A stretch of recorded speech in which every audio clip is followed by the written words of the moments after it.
आइए विद्यार्थियों, एक क्वेश्चन और समझने का प्रयास करते हैं। और इस क्वेश्चन में हमें ज्ञात करना है, आई का मान ज्ञात करना है, मतलब इस का पाठ्यांक ज्ञात करना है, जो कि एम्पियर के अंतर्गत दर्शाया गया है। अमीटर है, अमीटर का पाठ्यांक ज्ञात करना है कि इस परिपथ में इस अमीटर का पाठ्यांक क्या होगा। जैसा कि आप देख रहे हैं कि एक परिपथ दिया हुआ है। इस परिपथ में देखा जाए तो बैटरी है, बैटरी का जो विभवांतर दिया है, वोल्टेज दिया है वो 5 वोल्ट है। और इस परिपथ के अंतर्गत धारा ऐसे प्रवाहित हो रही है और इसके अंतर्गत इसमें 3 ओम का यहाँ पर एक प्रतिरोध लगा हुआ है, 3 ओम का एक प्रतिरोध यहाँ लगा हुआ है, 4 ओम का एक प्रतिरोध यहाँ लगा हुआ है और 3 ओम का प्रतिरोध एक यहाँ पे लगा हुआ है। पहले क्या काम करते हैं, इन प्रतिरोधों को नामकरण कर लेते हैं। इस वाले प्रतिरोध का नामकरण कर देते हैं, इसको R1 नाम दे देते हैं, इसको नाम R2 दे देते हैं और इसको नाम R3 दे देते हैं और इस प्रतिरोध का नाम R3 दे देते हैं। अब इस पूरे परिपथ में पहले हम लोग ज्ञात करने का प्रयास करेंगे कि पूरे परिपथ का प्रतिरोध कितना होगा। जब पूरे परिपथ का प्रतिरोध ज्ञात कर लेंगे उसके बाद आगे हम लोग हल करेंगे। तो पहला काम करते हैं, पूरे परिपथ का प्रतिरोध ज्ञात करते हैं। तो पहले कुछ देख लिया जाए। कुछ प्रतिरोध ऐसे भी हैं जो श्रेणी क्रम में जुड़े हैं, कुछ ऐसे भी हैं जो समांतर क्रम में जुड़े हैं। तो पहले उसको हल कर लेते हैं। तो इन दोनों प्रतिरोध को देखा जाए, जैसे R1 और R2, ये दोनों के दोनों श्रेणी क्रम में जुड़े हुए हैं। तो श्रेणी क्रम में जोड़ने के पश्चात इन दोनों का तुल्य प्रतिरोध क्या होगा। तो जैसे कि दोनों को जोड़ दिया जाए तो इसका दोनों का तुल्य प्रतिरोध लिखा जाए। तो उसी चीज़ को लिखा है मैंने कि अगर परिपथ में R1 और R2 श्रेणी क्रम में हैं तो इन दोनों प्रतिरोधों का तुल्य प्रतिरोध जो R डैश होगा, तो R डैश बराबर बनेगा क्या, R1 प्लस R2। इन दोनों को जोड़ देंगे, जोड़ने के पश्चात निकल करके आएगा 6 ओम। अब आगे बढ़ते हैं। अब आगे जब ये 6 ओम का हो गया तो अब ये प्रतिरोध और ये प्रतिरोध मिलकर बनाएंगे समांतर क्रम। जब समांतर क्रम बनाएंगे तो इस और इस प्रतिरोध का समांतर क्रम में जो तुल्य प्रतिरोध निकलेगा उसको मैं R डैश मान लूँ, तो R डैश बराबर निकल करके आएगा, अर्थात 1/R डैश बराबर 1/R dash single R dash और बटे में और प्लस 1/R3, यानी ये वाला प्रतिरोध। अब दोनों की वैल्यू मैंने पुटअप किया। वैल्यू पुटअप करने के पश्चात दोनों का कैलकुलेशन किया। इन दोनों का एलसीएम 12 होगा। अब एलसीएम लेने के पश्चात दोनों को हल किया। हल करने के पश्चात 1/R डैश यानी R डबल डैश बराबर निकल करके आएगा 5/12। इनको रिवर्स किया जाएगा तो रिवर्स करने के पश्चात R डबल डैश की वैल्यू निकल करके आएगी 12/5। अब क्या काम करते हैं, अब तो यहाँ से देखा जाए तो यहाँ से यहाँ तक का पूरा प्रतिरोध ज्ञात कर लिए हैं।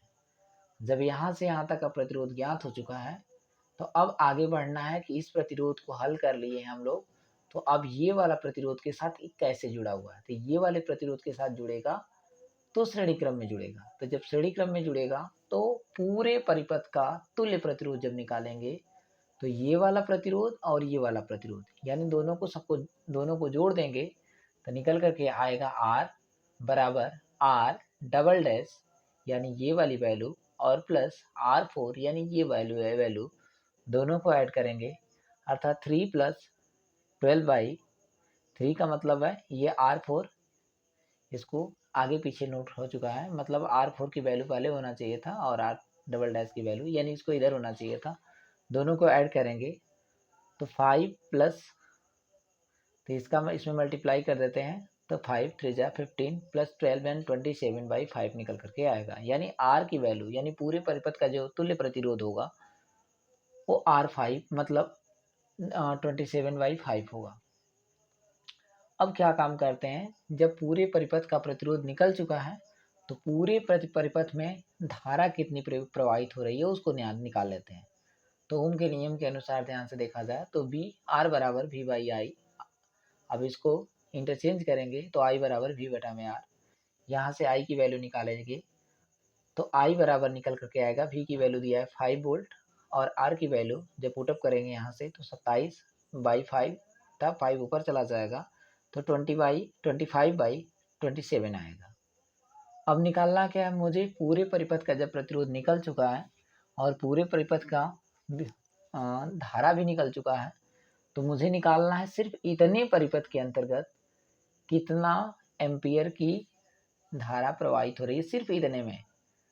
तो ध्यान से देखा जाए तो यहाँ से जो धारा चलना प्रारंभ किया था और जब धारा चलते चलते जब यहाँ पे धारा आएगी तो कुछ धारा इधर बटेगी, कुछ धारा इधर बटेगी, तो मुझे इधर वाली धारा ज्ञात करना है। परंतु ये समांतर क्रम बना रहा है, तो समांतर क्रम के अंतर्गत विभवांतर इसके अंतर्गत और समांतर क्रम के द्वारा विभवांतर इसके अंतर्गत, दोनों के अंतर्गत विभवांतर सेम होगा। अर्थात यहाँ से जो वोल्टेज आएगा तो जितना वोल्टेज इसको मिलेगा उतना ही वोल्टेज इसको मिलेगा।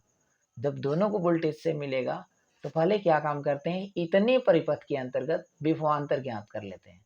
तो इतने परिपथ के अंतर्गत जब विभवांतर ज्ञात करेंगे तो इस परिपथ के अंतर्गत तुल्य प्रतिरोध क्या होगा, यानी इन सब का तुल्य प्रतिरोध निकालना पड़ेगा। तो इन सब का तुल्य प्रतिरोध जो निकाला गया था वो निकल करके आया था यहाँ पे। तो इसको लिया जाएगा और इसको लेने के पश्चात पूरी की पूरी परिपथ का जो प्रतिरोध यहाँ से यहाँ तक धारा निकाला जा चुका है। धारा निकाला जा चुका है तो धारा को यूज करेंगे।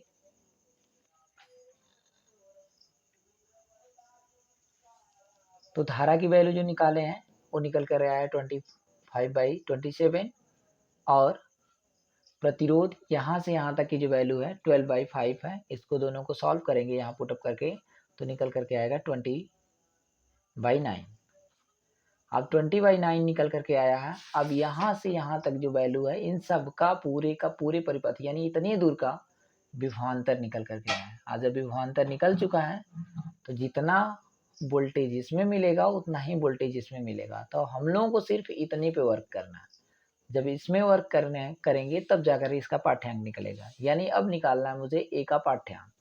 तो ए का पाठ्यांक निकालने के लिए पुनः वही नियम लगाएंगे, V बराबर आई आर का।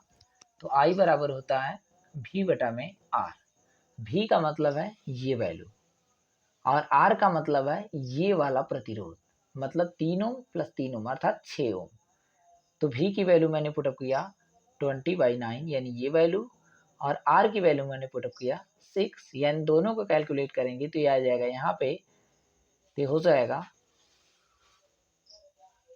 20/9 इंटू 6 कैंसिल आउट करेंगे तो 10/27 आएगा और 10/27 एम्पियर जो निकल करके आएगा वही इसका पाठ्यांक होगा।